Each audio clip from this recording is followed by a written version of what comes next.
दरवेश ने सभी को एक ही सलाह दी, एक ही बात कही, और वो बात ये थी कि मृत्यु के प्रति होश रखो। जब तक मृत्यु को जान ही ना लो, ये सूत्र है। इससे एक क्षण को मत भूलो कि मृत्यु है, क्योंकि जब तुम मृत्यु को भूलते हो तभी तुम भटकते हो। जैसे ही तुम मृत्यु को भूले कि तुम्हारे जीवन में गलत प्रवेश कर जाते। सोचो, तुम किसी से लड़ रहे हो, गालियां दे रहे हो, अपमान कर रहे हो, छुरा उठा के छाती में भोंकने जा रहे हो, और तभी तुम्हें कोई कहे कि क्षण भर बाद तुम्हारी मृत्यु, क्या होगा? हाथ ढीला पड़ जाएगा, छुरा नीचे गिर जाएगा। शायद जिसे तुम मानने जा रहे थे उससे तुम क्षमा मांगोगे और कहोगे क्षमा कर दो, मेरे मरने का वक्त आ गया। तुम अभी धन कमा रहे थे, तुम पागल हुए जा रहे थे, और किसी ने बताया कि क्षण भर बाद मर जाओगे। सब महत्वाकांक्षा खो गई। अब धन में कोई सार न रहा, अब धन मिट्टी से बदतर हो गया। अब तुम इसे ढोना न चाहोगे।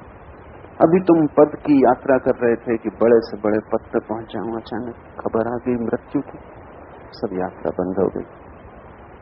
मृत्यु के स्मरण के साथ ही जीवन दूसरा हो जाता। तुम्हारा जीवन गलत है क्योंकि मृत्यु का स्मरण नहीं। तब तुम व्यर्थ में उलझे रहते हो,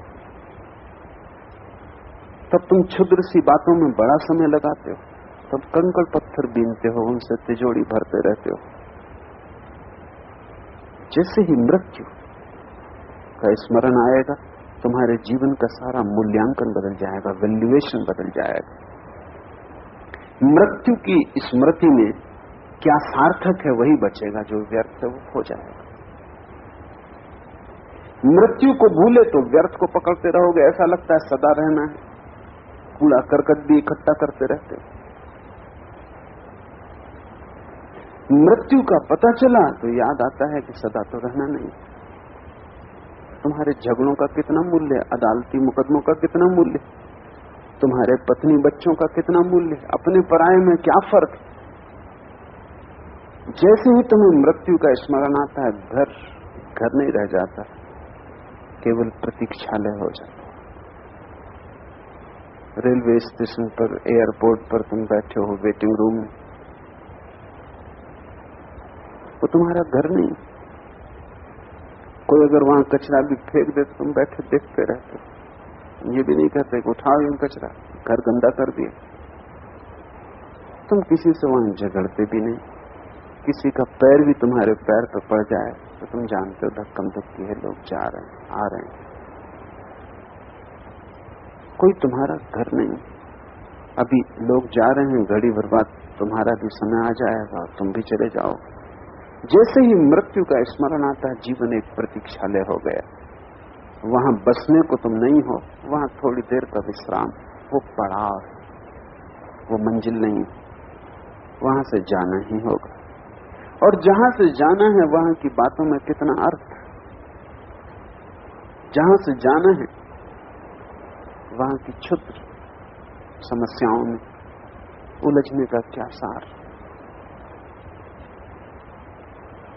दरवेश ने कहा, मृत्यु के प्रति होश रखो जब तक मृत्यु को जान ही ना लो, और तब तक ये होश रखना होगा जब तक मृत्यु से साक्षात्कार ना हो जाए। तुम तो उल्टा कर रहे हो, मृत्यु की तरफ पीठ किए हुए भाग रहे हो, कहीं साक्षात्कार ना हो जाए, कहीं मृत्यु सामने न मिल जाए। दरवेश कह रहा है कि तुम उसका सामना ही कर लो, क्योंकि जैसे ही तुम उसे देख लोगे भय से मुक्त हो जाओगे। फिर कोई भय नहीं है जिसने मृत्यु को देख लिया। क्यों? क्योंकि जिस दिन मृत्यु देख ली जाती है उस दिन देखने वाला मृत्यु से अलग हो जाता है, दृश्य और दृष्टा अलग हो जाता है। तब मृत्यु भी इस जगत की एक घटना हो जाती है और तुम साक्षी हो जाते। जब तुम मृत्यु को ठीक से देख लेते हो तुम अमृत हो जाते। मृत्यु का साक्षात्कार मनुष्य को अमृत दे देता है।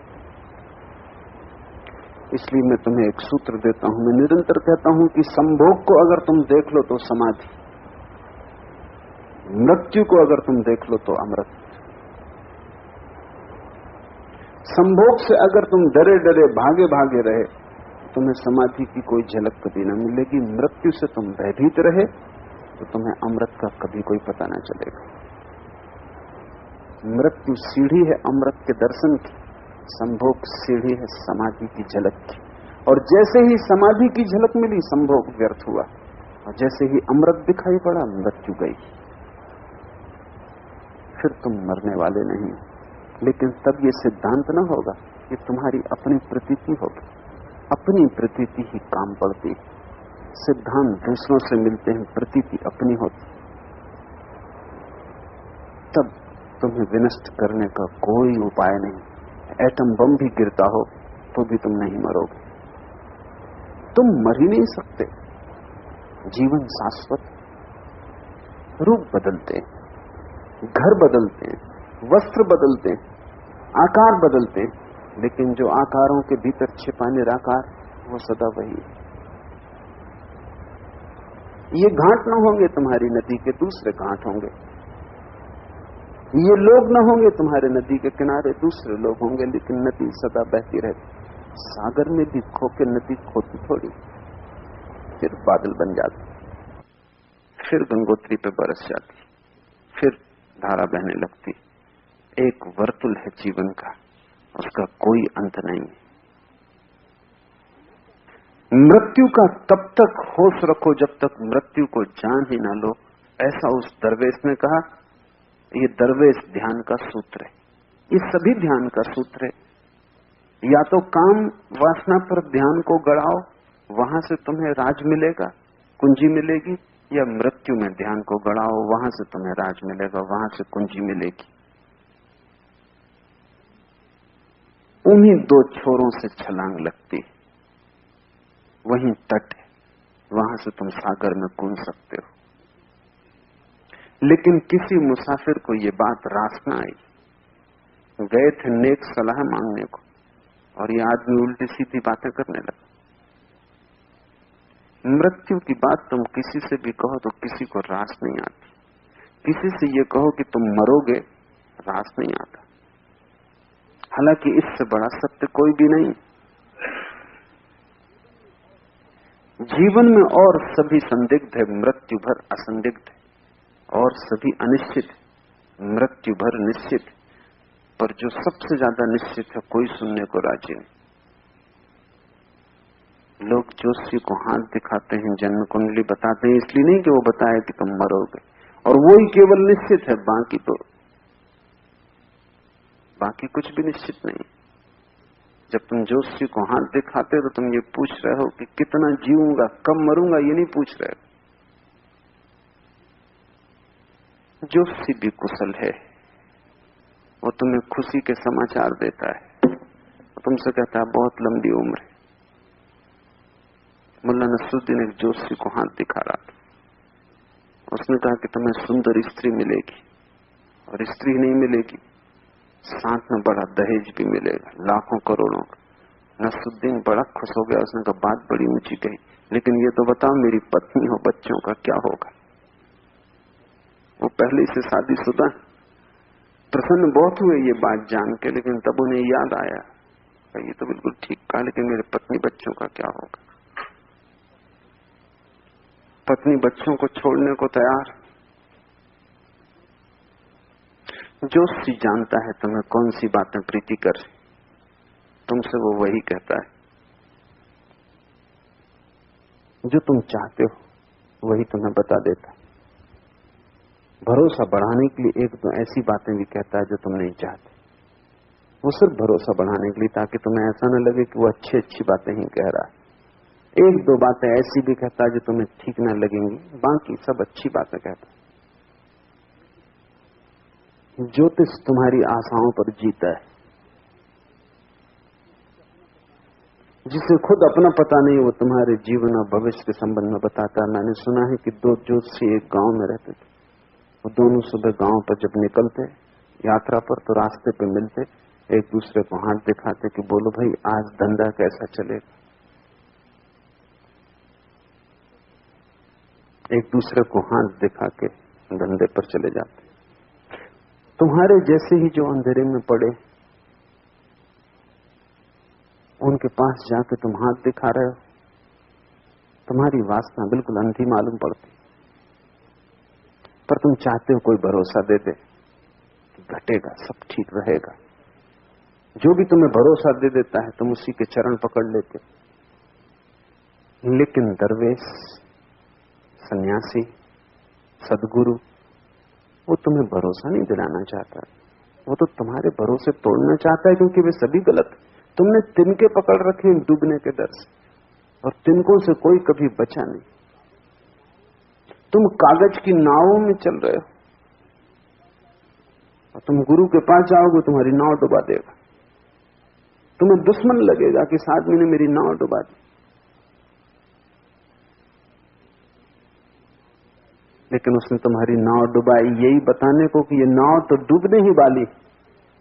कब तक तुम इसमें भटके रहोगे? उस नाव को खोजो जो कभी नहीं डूबती, और उसको तुम तभी खोजोगे जब डूबने वाली नाव से तुम्हारा छुटकारा हो जाए। छोटे बच्चे को शोभा देता कागज की नावें बहाता रहे,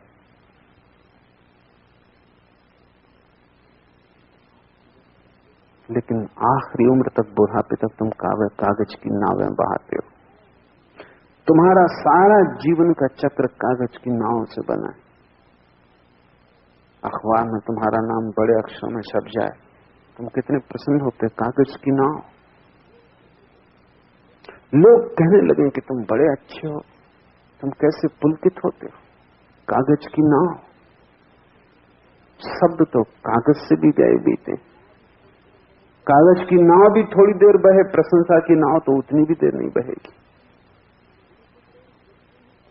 तुमसे कोई बिल्कुल ही अतिशयोक्त की प्रशंसा भी करे तो भी तुम राजी हो जाते हो। ये बड़े आश्चर्य की बात है कि आदमी खुशामद को पहचान क्यों नहीं पाता। कोई तुम्हें मक्खन लगा रहा हो तो सारी दुनिया पहचान लेती, लेकिन तुम नहीं पहचान पाते। क्या कारण है? तुम किसी बुद्धू से बुद्धू आदमी को भी जाके कहो कि तुमसे ज्यादा बुद्धिमान कोई आदमी नहीं, वो भी मान लेता। क्या कारण है? क्योंकि हर आदमी अपने अहंकार का बड़ा कागजी विस्तार किए बैठा है। तुम कितनी ही प्रशंसा करो वो उससे छोटा है। जितना विस्तार उसने कर रखा है उससे बड़ा तुम कभी नहीं, इसलिए खुशामद चलती। इसलिए लोग खुशामद से एक दूसरे को प्रभावित कर लेते, क्योंकि तुम कितनी ही प्रशंसा करो तुम्हारी प्रशंसा छोटी पड़ेगी। उससे ज्यादा वो आदमी अपनी पहले ही कर चुका है। वो अपने भीतर भीतर कर रहा था, उसने कभी किसी से कहा नहीं था, तुमने कह के उसकी परिपुष्टि कर दी। कागज की नाव पे आदमी यात्रा करता रहता है। वे सभी लोग तो बहुत भयभीत हो गए होंगे, क्योंकि एक तो समुद्र की यात्रा खतरनाक मामला, पुराने जमानों की कहानी है। जबकि नाव अक्सर डूब जाती बजाय पहुंचने के, जबकि नाव पर चढ़ना खतरे से खाली न था, तब सिर्फ दुस्साहसी लोग नाव पर चढ़ते थे। कमजोर आदमी नाव पर चढ़ते ही नहीं थे, क्योंकि नाव का मतलब पक्का नहीं था कि पहुंचेगी कि नहीं पहुंचेगी। नाव छोटी थी, कमजोर थी, समुद्र भयंकर था, विकराल था। और इस आदमी से नेक सलाह मांगी थी, चाहा होगा कि आशीर्वाद दो कि ठीक से पहुंच जाएंगे, नाव डूबेगी नहीं, बिल्कुल घबराओ मत, मैं मौजूद हूं। और यह आदमी उल्टा फिजूल की बात उठा दिया। मौत से तो खुद ही डरे थे, इसने और घाव पे उंगली रख दी। अब इधर कोई मौत की चर्चा करने की जरूरत थी? इसने बेचैनी पैदा कर दी होगी कि मौत पे ध्यान रखो जब तक मृत्यु को जान ही ना लो। ये नाव पर चढ़ने वाले यात्री वैसे ही डरे होंगे कि मौत ना हो जाए। खुश हुए होंगे देख के फकीर को कि चलो एक ईश्वर का प्यारा साथ बचाएगा। तुम अगर गुरु के पास भी जाते हो तो बचने के लिए जाते हो, मिटने के लिए नहीं जाते। और गुरु तुम्हें मिटा सकता है, बचा नहीं सकता, क्योंकि वो मिटाना ही बचाने का एकमात्र उपाय है। बड़ी अपशगुन की बात कही। कहा कि मृत्यु का ध्यान रखो, होश रखो जब तक जान ही न लो। किसी मुसाफिर को ये बात रास न आई। ये बात अपशगुन की थी, ये करनी ही न थी। और थोड़ी ही देर बाद समुद्र में भयानक तूफान उठा, और तब तो उन मुसाफिरों को पक्का हो गया होगा कि आदमी गलत ही आदमी। इसकी ही वचन का ये परिणाम, इसने आते ही गलत बात कह दी। आदमी इतना भयभीत है कि जिसका हिसाब नहीं। तुम्हारा रास्ता बिल्ली काट जाए तो तुम घर लौट आते।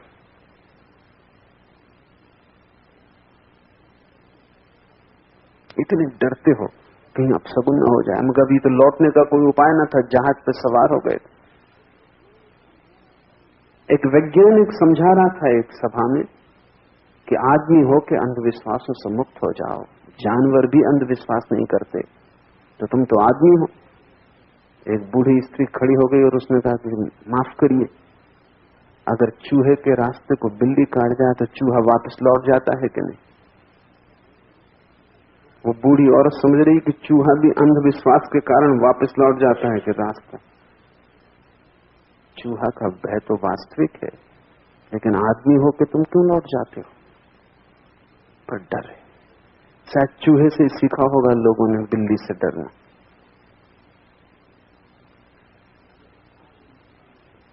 जब आ गई चारों तरफ मौत मालूम होने लगी, तूफान उठा भयानक, त्राही त्राही मच गई।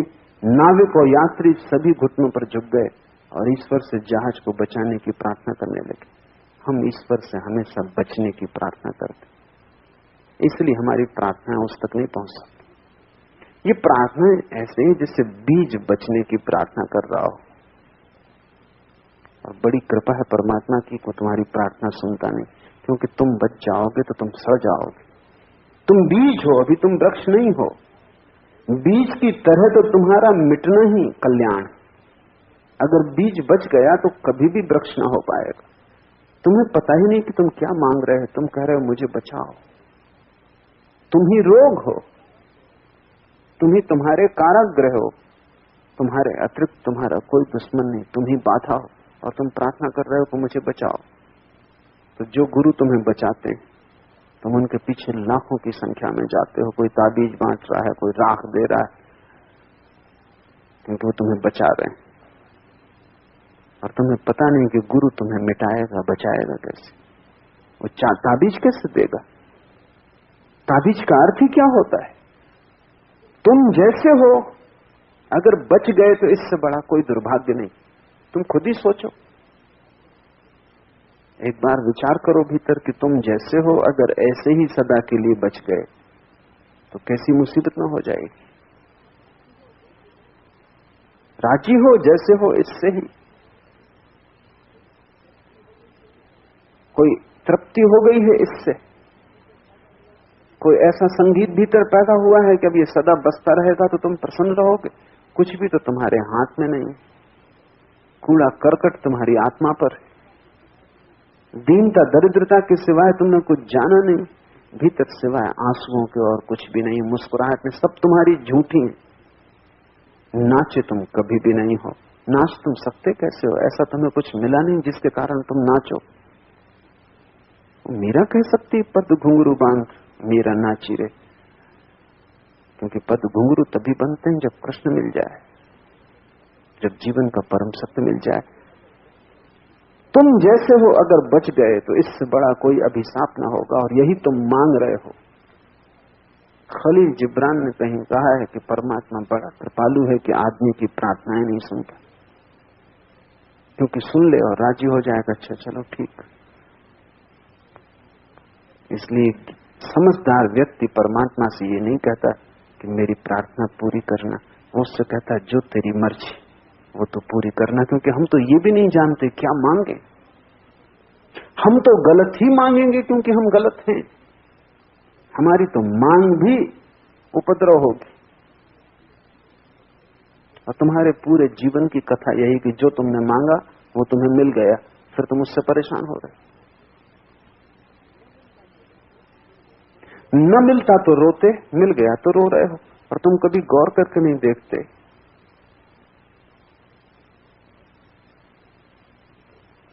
मैंने सुना है एक बड़ी प्राचीन तिब्बत में कहानी। एक आदमी यात्रा से लौटा, लंबी यात्रा से, अपने मित्र के घर ठहरा और उसने मित्र से कहा, रात यात्रा की चर्चा करते हुए, कि एक बहुत अनूठी चीज मेरे हाथ लग गई है और मैंने सोचा था कि जब मैं लौटूंगा तो अपने मित्र को दे दूंगा, लेकिन अब मैं डरता हूं, तुम्हें दूं या ना दूं। डरता हूं इसलिए कि जो भी मैंने उसके परिणाम देखे वो बड़े खतरनाक हैं। मुझे एक ऐसा ताबीज मिल गया है कि तुम उससे 3 आकांक्षाएं मांग लो, वो पूरी हो जाती, और मैंने 3 खुद भी मांग के देख ली, वो पूरी हो गई, और अब मैं पछताता हूं कि मैंने क्यों मांगी। मेरे और मित्रों ने भी मांग के देख ली, सब छाती पीट रहे हैं, सिर ठोंक रहे हैं। सोचा था तो मैं दूंगा, लेकिन अब मैं डरता हूं, दूं या न दूं। मित्र तो दीवाना हो गया, उसने कहा, तुम ये क्या कहते हो, न दूं? कहां है ताबीज? अब हम ज्यादा देर रुक नहीं सकते, क्योंकि कल का क्या भरोसा। पत्नी तो बिल्कुल पीछे पड़ गई उसके कि निकालो ताबीज। उसने कहा, भाई मुझे सोच लेने दो, क्योंकि जो परिणाम सब बुरे हुए। उसके मित्र ने कहा, तुमने मांगा ढंग से न होगा, गलत मांग लिया होगा। हर आदमी यही सोचता है, दूसरा गलत मांग रहा है इसलिए मुश्किल में पड़ा, मैं बिल्कुल ठीक मांग लूंगा। लेकिन कोई भी नहीं जानता कि जब तक तुम ठीक नहीं हो तुम ठीक मांगोगे कैसे। मांग तो तुमसे पैदा होगी। नहीं माना मित्र, नहीं मानी पत्नी, उन्होंने बहुत आग्रह किया तो ताबीज देके मित्र उदास चला गया। सुबह तक ठहरना मुश्किल था। दोनों ने सोचा क्या मांगे। बहुत दिन से एक आकांक्षा थी कि घर में कम से कम 1 लाख रुपया हो। तो पहला लखपति हो जाने की आकांक्षा थी, और लखपति तिब्बत में बहुत बड़ी बात है। तो उन्होंने कहा, वो पहली आकांक्षा तो पूरी कर ही लें, फिर सोचेंगे। तो पहली आकांक्षा मांगी कि 1 लाख रुपया। जैसे ही कोई आकांक्षा मांगोगे ताबीज हाथ से गिरता था झटक के, उसका मतलब था कि मांग स्वीकार हो गई। तो बस 15 मिनट बाद दरवाजे पर दस्तक पड़ी। खबर आई कि लड़का जो राजा की सेना में था वो मारा गया, और राजा ने 1 लाख रुपए का पुरस्कार दिया। पत्नी तो छाती पीट कर रोने लगी कि ये क्या हुआ।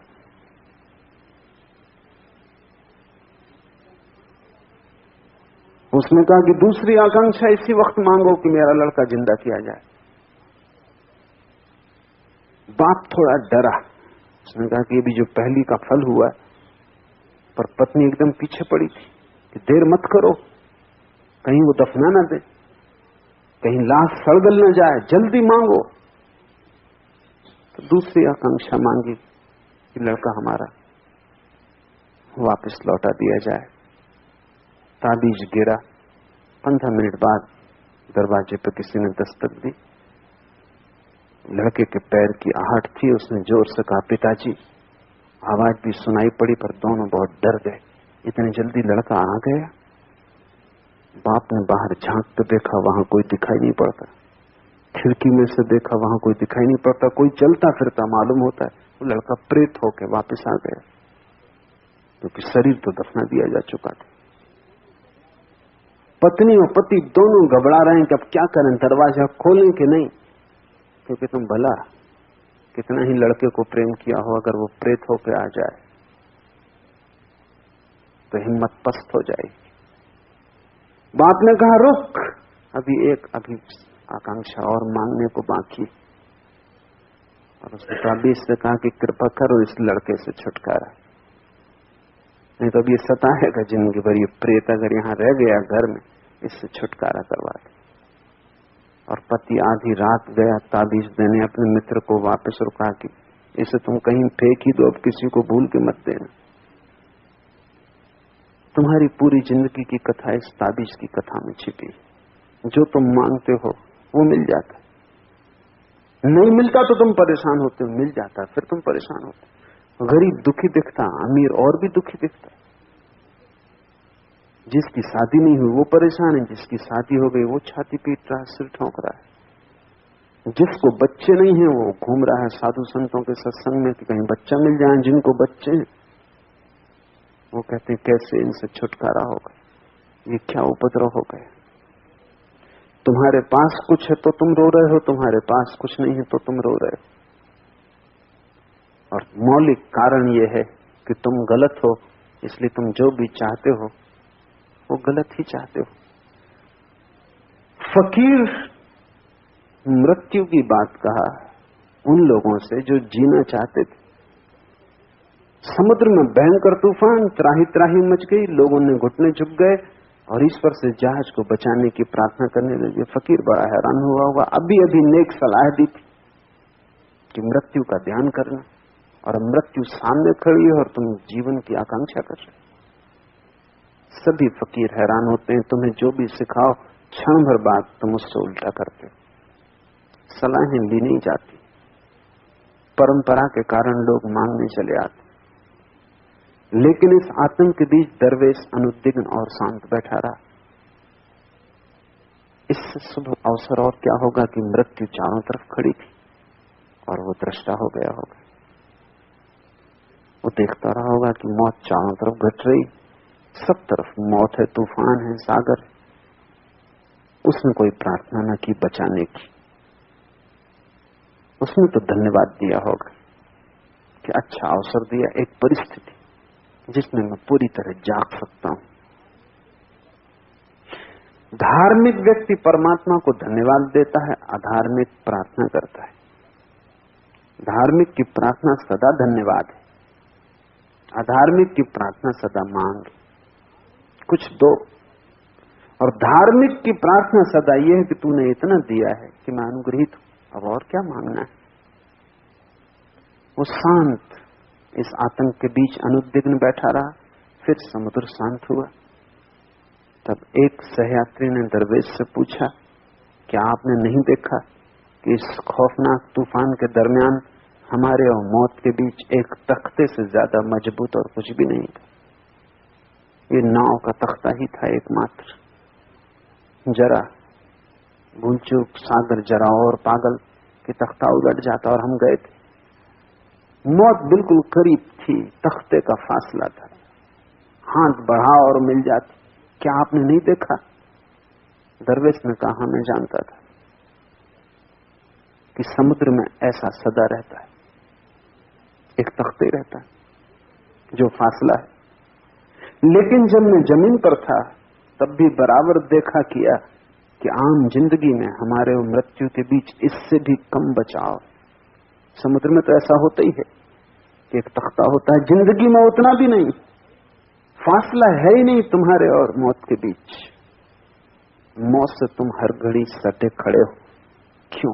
क्या मतलब है इसका? इसका मतलब है शरीर से तुम सटे खड़े हो। शरीर मरण धर्म है, तुम में और शरीर में रत्ती भर फासला नहीं, और शरीर मृत्यु है, वो मरेगा, किसी भी क्षण मर सकता है। मरना उसका स्वभाव है। वस्तुतः मौत घट ही चुकी है, वो मरा ही हुआ और उसी तुम सटे खड़े हो। तो सागर में तो कम से कम लकड़ी का एक तख्ता था, लेकिन आम जिंदगी में उतना तख्ता भी नहीं।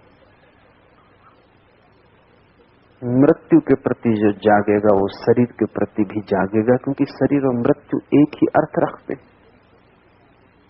जैसे ही तुम शरीर के प्रति जागोगे, मृत्यु के प्रति जागोगे, वैसे ही फासला होना शुरू हो जाएगा। और फासला इतना बड़ा है कि उससे बड़ा कोई दूसरा फासला नहीं हो सकता। तुम अमृत हो, शरीर मृत्यु है, फासला और इससे ज्यादा बड़ा क्या होगा? तुम शाश्वत हो, शरीर क्षणिक है। तुम सदा से हो, सदा रहोगे, शरीर अभी है, अभी नहीं हो जाएगा। तुम चैतन्य हो, शरीर मिट्टी है, शरीर दिया है मिट्टी का, तुम ज्योति हो। फासला बहुत बड़ा है, अनंत फासला है। इससे बड़ा कोई चमत्कार नहीं दुनिया में कि ये फासले कैसे पूरे हो गए, पदार्थ और परमात्मा का मिलना कैसे घटित हुआ है। ये बड़े से बड़ा चमत्कार है। लेकिन जैसे तुम खड़े हो आंख बंद किए दिए के तले अंधेरे में, वहां फासला बिल्कुल नहीं। और फकीर ने ठीक ही कहा कि आम जिंदगी में मौत में और तुम में इंच भर का फासला नहीं, फिर भी तुम मजे से चलते हो जैसे कि मौत है ही नहीं। अगर लोगों को देखो तो तुम्हें लगेगा मौत है ही नहीं। कोई मरने के ख्याल से नहीं भरा है। आखिरी क्षण तक भी आदमी जिंदगी के ख्याल से भरा रहता है और आखिरी क्षण तक बचने की कोशिश करता है। आखिरी कण को भी पकड़ता है सहारे की तरह। और जिंदगी में कुछ भी नहीं है पकड़ने जैसा। न उससे कुछ मिला है न कुछ मिल सकता है। जो भी मिला है वो भी दुख सिद्ध हुआ है। वो ताबीज भयंकर। एक सहयात्री ने पूछा, ये भी बाकी सहयात्री फिर ना आए, क्योंकि आदमी वैसी खतरनाक हो सकता है इसी के अपशगुन वचन के कारण ये तूफान उठा। तो भले लोग थे कि उन्होंने इस फकीर को उठा के नहीं फेंक दिया, क्योंकि ये चुपचाप खड़ा था और प्रार्थना नहीं कर रहा था। बड़े सज्जन लोग रहे होंगे या इतने भूल गए होंगे घबराहट और भय में कि इसकी उन्हें याद न रही होगी कि आदमी ऐसे ही खड़ा है। नहीं तो वो कहते कि तुम प्रार्थना नहीं कर रहे हो, नास्तिक मालूम होते हो, फकीर बने बैठे हो। और जब सब खतरे में है तो तुम तो परमात्मा के सबसे ज्यादा निकट हो, तुम्हारी आवाज जल्दी सुनी जाएगी, प्रार्थना करो। उन्होंने जबरदस्ती इसके घुटने टिकवाए होते या इसे उठा के समुद्र में फेंका होता। ये गलत आदमी सवार है, इसी की वजह से नाव मुसीबत में पड़ गई और फिर इसने आते ही मौत की बात कह दी थी। शायद घबराहट में वे इसे भूल गए, फिर दोबारा वे इसके पास न आए होंगे, क्योंकि इस आदमी से सांत्वना नहीं मिल सकती। इस आदमी से वे बचने लगे होंगे। एक सहयात्री ने सिर्फ इतना कहा कि क्या आपने देखा कि मौत और हम कितने करीब थे? फकीर ने कहा कि मैं तो यही देख रहा हूं सब जगह कि मौत और हम बिल्कुल करीब हैं, और यही तो मैं कहता हूं कि मौत के प्रति सजग रहो। सतत सुबह उठ के जानो कि ये आखिरी दिन होगा, सांझ सोते वक्त जानो कि ये आखिरी रात है। काश तुम ये सजगता को थोड़ा सा संभाल लो तो तुम पाओगे तुम्हारे जीवन में ऐसा रस बरसने लगा मौत की सजगता से। रात सोते वक्त अगर तुम्हारे मन में यह ख्याल हो कि ये रात आखिरी होगी, धन्यवाद दे दो परमात्मा को जो उसने दिया। संसार के मित्रों परिजनों को धन्यवाद दे दो मन में जो उन्होंने दिया, जो उन्होंने तुम्हारे लिए किया, क्योंकि हो सकता है सुबह तुम न उठो और धन्यवाद का समय न मिले। इस रात को आखिरी मान के सो जाओ। अगर तुम इस रात को आखिरी मान के सो सकते हो, तुम्हारी नींद का गुणधर्म बदल जाएगा। क्योंकि अगर ये आखिरी है तो सपने नहीं आएंगे। सपने का क्या अर्थ, वो तो तैयारी है कल के जीवन की। अगर ये आखिरी है तो तुम ऐसे सो जाओगे जैसे परमात्मा की गोद में सो गए। सुबह उठने का कोई ख्याल नहीं तो तनाव क्या? कल तो तनाव है, कल के कारण ही तो मन में बेचैनी है। इसलिए कल जब बहुत काम होता है तो तुम रात सो नहीं पाते। अब कल तो होने वाला नहीं है, ये रात आखिरी हो सकती है, और एक न एक दिन तो ऐसी रात आएगी जो आखिरी होगी। बिना धन्यवाद दिए मत चले जाना, क्योंकि फिर पछताने से कुछ भी ना होगा। तो हर रात ही कर लो, क्योंकि कोई पक्का पता नहीं कौन सी रात ये होगा। रात सोते समय आखिरी रात, सबको धन्यवाद दे दो। जिनसे क्रोध किया हो उनसे क्षमा मांग लो। जिन्होंने तुम्हारे लिए कुछ किया हो उन्हें धन्यवाद दे दो। जिन्होंने कुछ भी न किया हो, कम से कम उन्होंने तुम्हारा कुछ बुरा नहीं किया, उन्हें भी धन्यवाद दे दो।